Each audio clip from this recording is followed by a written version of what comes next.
Download aplikasi Kontan sekarang di App Store atau Play Store.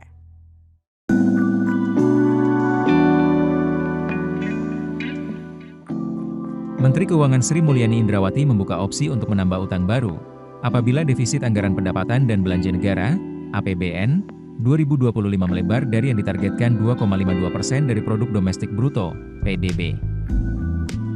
Kepala Makroekonomi dan Keuangan Institute for Development of Economics and Finance (INDEF), Muhammad Rizal Taufikur Rahman menilai, pernyataan Menteri Keuangan tersebut sebagai bentuk peringatan awal atas potensi tekanan fiskal yang lebih besar di sisa tahun ini.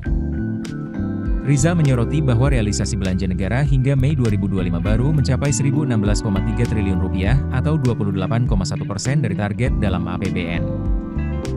Menurutnya, realisasi belanja tersebut tergolong rendah untuk pertengahan tahun dan menunjukkan bahwa daya dorong belanja publik terhadap pertumbuhan ekonomi belum optimal.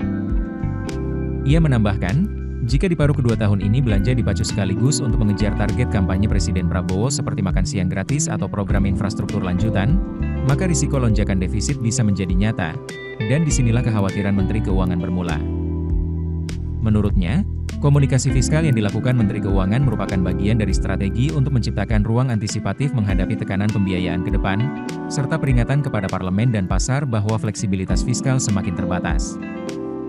Tekanan fiskal ini tidak hanya terkait persoalan teknis penganggaran, tetapi juga berkaitan dengan dinamika politik antara idealisme fiskal dan agenda populis pemerintahan baru. Ketidaksesuaian antara proyeksi awal dan realisasi bisa memicu ketegangan teknokratis, terutama bila belanja ditambah tanpa reformasi di sisi penerimaan. Sebagai informasi, Kementerian Keuangan sudah melakukan penarikan utang baru mencapai Rp349,3 triliun hingga Mei 2025. Penarikan utang baru ini tercatat meningkat tajam sebanyak 164,22% year-on-year, bila dibandingkan dengan periode sama tahun lalu yang mencapai Rp132,2 triliun. Realisasi penarikan utang baru Rp349,3 triliun tersebut telah mencapai 45% dari pagu 2025 yang mencapai Rp775,9 triliun. Sementara itu, pembiayaan non-utang mencapai Rp24,5 triliun atau turun 49% year-on-year dari periode sama tahun lalu yang mencapai Rp47,6 triliun dan sudah mencapai 15% dari pagu yang ditargetkan Rp159,7 triliun.